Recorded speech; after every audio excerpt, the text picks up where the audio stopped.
Welcome everybody to the Art Workshop. My name is Christopher Epling. Thanks so much for tuning in today to Pike TV. We really appreciate your time, and hopefully we put something together here that I think you're really going to be interested in. We've looked in the past on the Art Workshop at different types of applications of color. That's a big fancy way of saying, how do we color something? Well, there's all kinds of different ways. We've looked at watercolor, we've looked at paint, we've looked at colored pencils, we looked at crayons, we've looked at markers, tons of different ways to add color. Part of color, though, is also that word hue. We talked about it, H-U-E. What is hue? How does hue apply to color? We used a scale chart to show you. You have a blue that's a dark blue, and then you have a blue that's a light blue, and all the different blues in between those two are hues. Hues are usually of one color, one shade of color, you could think of it that way. Well, also with color, though, you have to think of gray or black or white. There's a hue for those as well, and it runs from black to white, and everything in between are variations of gray. And gray's a color, even though a lot of times we look at something, we see it in black and white, we think, well, that's not color, but black and white is a color. They're both used in art all the time in various different ways. Now, my background really is in illustration, and with illustration, we use a variety of color, but we also use hues of black and white, and you can do a lot with gray. Gray can show light and darkness. It can show, even distance or perspective. You can get that effect using scales of gray. Now, there's different ways you can use color and apply gray from watercolor, all the ones I mentioned, paint, colored pencil. There's variations of it, but today we're going to be focusing on one sort of application that deals with these markers that you see. There's different brands of them. There's the Copic or Copic marker, and then there's also the Prismacolor. Now, there's variations of brands of this. We're not saying one brand's better than the other. Now, there are brands that cost more than other brands, and that's something you have to take into consideration when you're purchasing or looking to purchase a colored marker. Now, for an art marker, an art pen, that's what we're going to be calling these because that's what they are. There's paint inside of here, but the paint is more of an ink-based paint. It's more of a fluid-based paint. It's not as thick as what you'd think acrylic would be or oil, but it's not as loose or dense as watercolor either. Ink is a real special type of application for color because you can add water to it to get different effects, different hues. I'll show you a couple of examples today. Now, there's a few things I want to reference. I want to reference two books that are really, really special books, and the first is Understanding Comics by Scott McCloud. Now, Scott McCloud is a cartoonist. Now, my background, illustration and cartooning, I always like to look at other artists' work, and I like to see how they're doing their work. Now, back in the early 1960s and 1950s, and even all the way back into the early Marvel, the golden era of comics, as they call it, a lot of times, cartoonists would not share their techniques. Jack Kirby and all the greats that existed way back in the day, they kept their techniques really, really close to shop. And over the years, certain techniques have gotten out. People have learned how to do certain things that before they really didn't know how. Scott McCloud, now in this era of information shared at your fingertips, you go to Google and you type something in and you can find out a wealth of knowledge about it. Well, Scott McCloud has compiled this book called Understanding Comics. And Understanding Comics, if you're interested in how comics are created, how do you use color even in comics to get those effects like I talked about, such as distance, perspective, or even scale. All these things can be looked at and consumed and digested and then put into your memory banks for later. Books like this is really, really an asset to comic creation. Another book, going back to one of those greats that we mentioned just a second ago, is Will Eisner. Now, Will Eisner created graphic storytelling, and graphic novels as they're called, which are really just really large comic books. But Will Eisner was the first, I think, in my opinion, to start to use this medium in a way that's outside of just goofy, weird, strange, funny comics. He told real stories. He told stories about growing up in the ghettos in the slums of New York, what it was like growing up in these different, mostly Jewish populated boroughs. And he talked about this, and he drew about it and wrote about it. And this has nothing to do, though, with Spider-Man or Captain Marvel. This is dealing with real life issues, real life things. And we talked about this before in the art workshop. We referenced a book called Mouse by Art Spiegelman dealing with the Holocaust. His father survived war-torn Poland, came to America, told his son about growing up in that and dealing with that as a young man in Poland. And Art put that together in the format of a comic book. Comic books get a bad rap a lot of times because when you think of the word comic, well, the first thing you think of is funny. But it's not. It can be used in a lot of various ways. Now, I'm working on a book right now that is funny, and I don't care to say so, but hopefully it will be funny anyway. It's a different take on monsters and what we think of as monsters. And I brought a page of that today to show you and to share with you. Now, this is one of the drawings from the book, okay? And in this, you're going to see that there's a lot of color going on. Now, this is 2 pieces of watercolor paper put together, joined at the seam here, what it used to be, with glue, with paper glue, stick glue. And what I've done is I've combined these 2 pages together, and I want to show you a little bit about my process. We talked about process a minute ago, and we're going to get to the color application of things in a second. Now, the very first thing that I'll do before I get to this finished product is I'll pencil it out. I'll sketch it out. So I'll take a piece of paper. Now, this is prior to having any ideas of what this is going to look like.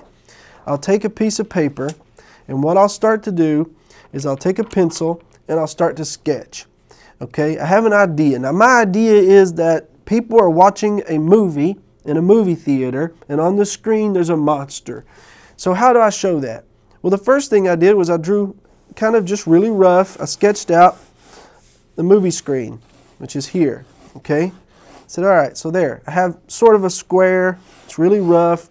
That's going to be my movie screen. Well, if I have a movie screen here, what else am I going to have? I'm going to have people's heads. So I'll draw circles representing heads of people in the theater. So, you know, you have different shapes for heads. You may have a big head, small head, depending on age. For this first row in the back, I got these circles for heads. But then also, though, there's people in front of them. So I may draw some circles in front of these circles. They're going to be smaller in general because of scale. Remember, perspective and scale. What's closer to you looks bigger. What's further away looks smaller. So then I have these circles representing people's heads. Now the next thing I'm going to do, maybe on the side of the screen, you have these curtains, right, that hang down. So I may draw these lines representing these curtains.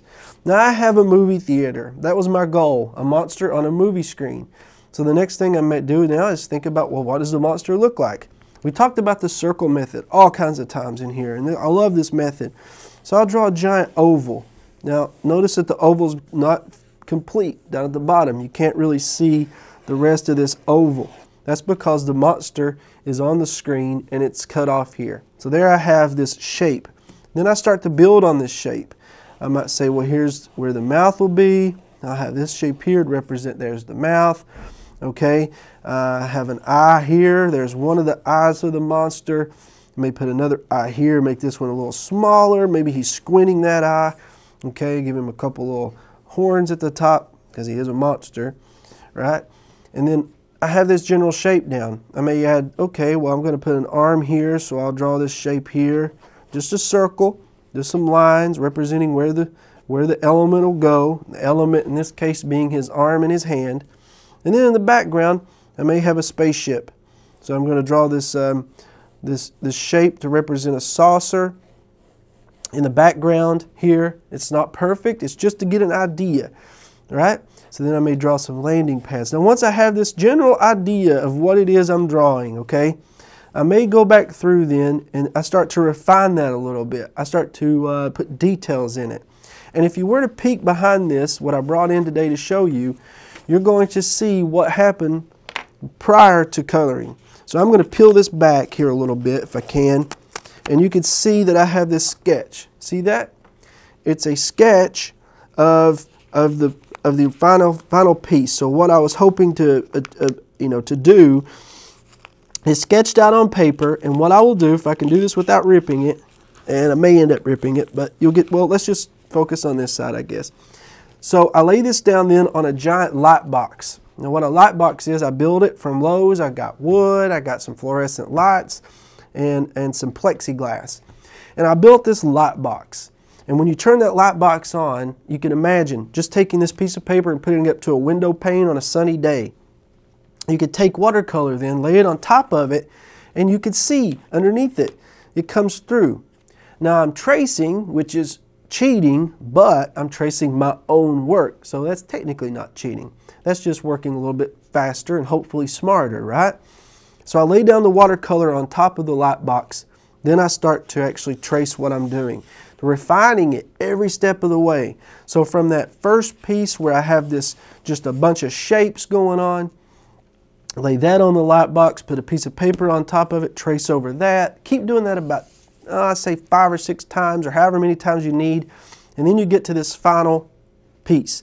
Then I start to put color on it. Now the first thing that I did is I traced every bit of this in blue ink. That was the first step. Second step then, I started to add color. I used gouache paint or gouache, I can't really pronounce it. It's G-O-U-S-C-H-E, I think's how you spell it. Probably wrong, but it's a type of paint that's like watercolor, and it's in between watercolor and acrylic. Then I used actual watercolor, so you get these effects up here where this looks like splashes of water and color, right? So that created the piece. So what I thought we would do today, and I'll show you one more real fast from that series. This is a drawing of a monster and he's eating a bridge. The story behind this I'll share later on. It's still being kind of fleshed out, but you get the idea. It's a book of monsters, right? So today what we're going to do together is create this. And we're going to look at color application using a grayscale with those art pens I talked about in the beginning. So grab a piece of paper, you'll need a pencil, and we're going to go through this sort of fast, but follow along with me, okay? Now the first thing we're going to do is start out with the eye. So trace out the eye with me. It's a circle. We have that there. There's our eye. You can put a little pupil in there too. Over beside the eye, I want you to put this shape that almost looks like a saucer, okay? Like this. But notice that it cuts off. You can't see all of it. This eye is squinted. I love to see what I'm drawing while I'm drawing a reference, so I'll put this off to the side a little bit so you can see. So now we're going to go ahead and we're going to put these 2 lines right in the middle here, and notice it's at a little bit of a slant. See that? Because he's squinting this eye here, right? And you can put these lines in to represent him squinting. Over here we have some lines making up this eye too. Okay, now you can make some eyebrows in there, putting a few little lines. He looks mad. Put a little pupil inside of this one. Okay, now we'll come down just below this and we put a straight line. Okay, now we're going to put some jagged teeth. Remember in the first one it was just this oval mouth, right? But we refine it. Put these little shapes that look like little triangles. I'm using a mechanical pencil right now. Any pencil will work. As long as you have a pencil with an eraser, you're good. Now put a couple of shapes at the bottom to represent his stomach down here, and we should have general shape of his face. Now we can work on the head. Come with a straight line right above the eye going up. Now you're going to curve this around. Curve it around, okay? Stop about right there. Here's where we're going to place our first horn. Put the letter C in there. Bring it up to a point and connect the other end, just like that. You can go ahead and add the other horn in there too. Just a general shape for horns. They don't have to match. They can look a little bigger, one bigger than the other. It's fine. He's a monster. It'll work. Bring this line coming down the side of the head. A straight line coming out. Another straight line coming out, but this actually connects up here. Almost connects anyway. So these 2 lines are not parallel, but they're pretty close, okay? Once you get to this point, we're going to do 2 lines coming up. Notice they're getting they're wider apart at the bottom and they closer together as you go. Now, for the hand. For the hand, you're going to draw a straight line coming up, just like that. Then you're going to draw what I call a baby carrot, all right, which is just this little shape, another little shape for a finger here, and one more here, okay? So there we have 3 fingers, okay? Then we're going to put a thumb in there. For this, though, you're going to draw this shape that comes out, almost like the letter C. You're going to draw another little baby carrot here, just like that, and then you're going to seal it off, right? Now for the other arm. Come over here, just underneath his chin, and draw 2 lines just as you did before, there and there. Just the same, these lines are going to come up, almost connect, but they don't. Then you're going to draw the letter C and a baby carrot, just like you did on this thumb. The C is here, and then the baby carrot bending up and coming down. Then you're going to come on the other side and draw that straight line here. Now, above the thumb, the line comes up like that. Then you're going to draw more series of these little baby carrots, as I like to call them. There's 3 of them here, right, for 3 fingers. And there you have the other hand. Okay, now we got to finish the body coming down the side. Now we started off with our monster, but we got to include the movie screen too, right? So what you're going to do for this is you're going to come over here to the edge of your page, use a ruler if you have one, and draw this straight line coming down, then a straight line going across. This is the movie screen, right? You can add the curtains in. Now the curtains are just a series of these straight lines coming down. You could do a few of them, add a little bit of shape in there to make it look almost like a curtain, right? So now we have the monster and we have the movie screen. What we're going to do now is work on the heads of the people in the theater. So down at the bottom, put the letter C, out from it a straight line, okay? Another line coming out but going down, and stop. Where you stop, you're going to put 2 parallel lines, just like that. Okay, this is going to be the nose. He's wearing glasses, 3D glasses. His head comes up, over the top like that. Now you can put some hair in here. And this is just a series of jagged lines. Notice I've brought them out to here and down the back. And the chin. That's all we're going to do. Now we've got another lady here. She's got a lot of hair. It's curly. So we're going to just draw a series of these cloud-like little squiggly lines, okay, to represent her hair. All right. Now for the next lady, we're going to draw a straight line coming down like this. Not really straight, I don't guess, but it curves. Another line curving down, and then up at the top, you're going to put a series of these little shapes like this because her hair parts in the middle, right? All right. Now we're going to work on another man's head. Here we're going to put an ear, letter C, backwards letter C. Put a little shape on the end of it, right in the middle, okay? Looks like the letter C. Straight line coming out from the ear. Draw 2 lines coming down from that one, and then another line coming up to connect to the ear. Once we have that, we're going to draw a line coming in just a little bit here, okay? And then we're going to draw the rest of his head. And we'll give him some hair. For the hair, you're just going to draw a series of these jagged lines that wraps around, comes down to the bottom, then the chin, okay? Now we're also going to put a little boy here, so let's draw the letter C for the ear, another little piece of the back of the ear you can see. The glasses are going to come up, 2 parallel lines, bring that back into the ear, bring this piece over just a little bit, the head comes up. Now we're going to draw the head of this figure first, which is this giant, almost like a letter C here. Then we're going to do the chin. Now we're going to work on the hair. For him, we're going to give him some spiked hair. So we're going to do these series of lines coming up from the top. Put a bunch in there. Follow your line around, this line you created. Follow it around. Okay, keep adding a few more. He's got a lot of spikes going on. Then we'll put some dots to represent he's got a buzz cut. Okay, put a bunch of those in there. Then for the rest of the heads in the movie theater, we just need to put some shapes. Okay, we're going to darken those in later. So now we have the general idea of the movie theater and the monster. If you wanted to put a saucer behind him, you can. Okay, again, you can't really use a ruler for this, so this is where the eraser is going to come in handy because you're going to have to get these 2 ends to match up fairly well. Then you put the door of the saucer in the background if you wanted, with the little landing pad coming down.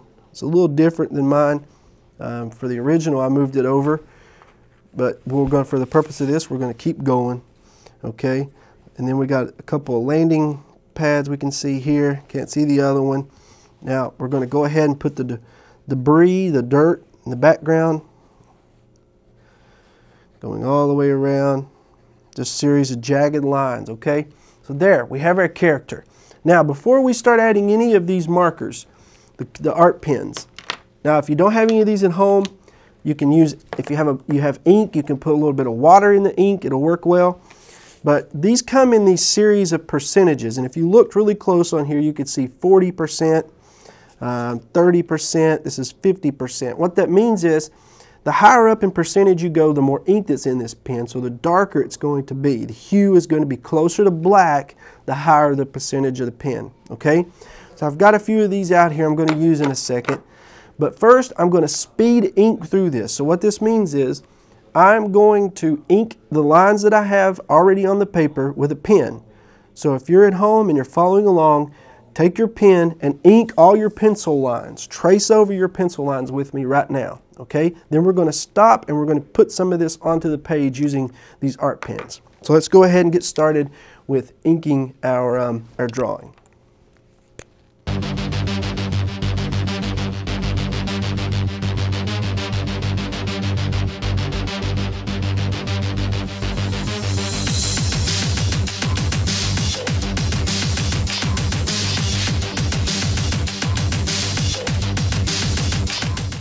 Okay, so hopefully you've inked along with me at home. You have all your lines traced in. Now I did leave out something from my original, which are these buildings in the background, but that's okay. We're going to focus just on applying these art pens to our piece right now, okay? I have enough material here to do that in. Now I'm going to start out with a low percentage. So I'm actually looking for a maybe, let's see what a 10% looks like. So this is a 10% marker, and you can see here, based on this, you hardly can see a 10%. It's almost like putting nothing on there at all, right? But then when we jump up though, if we jump up a little bit here to like a 40%, you're going to see a much different take on it. You can start to see this now a little bit more. Well, maybe we try this one. I think that one's probably out. Here's a 40%. Here we go. So you can start to see now the color or the hue of this gray. You can see it more, right? So if we put this on the arms here, coming up the side, you can see how that starts to look like shading. Now these pens are really neat in the sense that they blend really well on top of themselves. So if I make this line coming up and down the side of this monster here, when I go back in a minute and put more of the same gray or a different percentage, it's going to blend really well. You notice how I'm going now over top of certain areas, leaving other areas blank or without color or white, okay? And I'm doing that because a little bit later on I'm going to put either a darker or lighter hue of this color on here, right? So I'm going over, just basically going over certain areas of the drawing right now, not all the areas. And I missed one little line here. I'll go ahead and put this in of his arm. There we go. So you can see how this works. Now, if a movie theater is a bright screen, okay, we know that, then all the light is going to be coming out towards the people. So that means the backs of the people's heads are going to be darker than the front, right? So we can start to put in a little more hue of this color towards the backs of folks' heads here. So you notice now that as I go towards the front of the drawing, I'm not putting any hue. I'm just drawing in the back. And this is actually going to be darkened in even more in a second. One thing about tracing in a pen though, and you can see what's happening here a little bit, whenever I start to color over top of some of these areas, the pen is actually blending in, it's smearing, because the pen is, you know, of course the ink is wet, and now we're putting something else that's wet on top of it, and you can see what kind of happens. If we jump up to a 50% now, we can start to see a significant difference in this hue. And as I get out towards the borders of where I applied the 40%, I'm going to start to not put any hue down. And this really helps to give the effect that the light is coming from the front and towards the backs of the head. So in the back here, put more than the front. These art pens are really helpful, and I wanted to show this today because we've talked a lot about color, and we talked a lot about how color works whenever you use hues of certain colors. But what happens when you just use gray? You know, gray is a color. Yeah, it's black and white. It's not, you know, as flashy as the one I showed you at the beginning that I did with all the different colors, but it does give a certain effect that I think is really nice to a drawing whenever you just use you know, a certain shade of gray. Now I'm going over towards the backs here. Notice that I'm staying away from the front, and I'm just putting color as I go, really loose. Okay, I'm not trying to be really technical with this. I'm just having fun putting splotches of color where I think it would be. All right, now inside of the monster's mouth, of course, this is going to be darker. We may even make it even more dark. But now, once I have this line, I could go back over where I've put the color and I can add more to it. And that's what I'm doing now, okay? I'm going back over top of the gray, over top of the 40%, even in areas where I'm not, I didn't put any of the 40%. And I want to use this sparingly because this is actually going to be colored over more in a little bit. We'll try to get all this in time. We covered sort of a lot here today, but I think it's good to see how these colors are used, right? And you know, you could go in, now the light's coming out, of course, so you could put in some shading in between the folds of the fabric here. If I took my time with this and colored in each little step solidly, not just sort of scratching it on, you could see how this would blend a lot better. But for time purposes, I'm just wanting to get this finished at least so you could see. Now notice I'm still using this little scratchy method, and I'm going over the back here to the debris and just trying to get that filled in over top where the shadows would be. And then also inside the mouth, of course, here in a second, and around their heads. Now this is a 50%, and what I'm going to do now is jump up even higher than that. I think I'm going to go up to, this is a 80% now, right? And for the 80%, this is going to look almost black, I think. Yeah, it does look almost black. But if you could see this in person, you'd be able to tell that this is actually gray, right? So we're going to color around the heads here, where the main part of the screen is, getting all that filled in. Now at home, if you have markers at home, what you could do to get this effect, pick one or two or three colors that are similar to one another. So shades of blue, you could do this in shades of blue, green, whatever color you want. But remember that you have to do it in the same color to get the effect. So it's hues, right? So you're selecting certain colors that are of the same, on the color chart of the same color, but different hues, okay? So we've got this darkened in now towards the bottom. You can see how that's starting to pop out more, right? You can actually see how the light resembles that there's light coming in. So, you know, if we had more time, we'd finish this up with these markers. I love using these markers. They work really well, and you know, they're fun to play around with to see what sort of effects you can get. Please, if you want to share some of the artwork that you've created, you could go to the holler.org, okay, theholler.org, and you could send in your work or your examples, and we'll be able to take a look at those and share those here on the show. I really wish I had more time to fill in things for you, but we're running out of time quickly. It goes by fast. Every time we have so much fun creating these pieces together, I know, but you know, it's something that if you love to draw and you love to create, please continue doing that, okay? And share your work. Let other people see it. That's kind of a scary thing, but it works really well. I'd like to thank Pike TV for producing the show, theholler.org, all their efforts in promoting and helping the show, and I want to thank you, especially the viewer, for tuning in today and following along with me. Please tune in next time, but until then, keep drawing.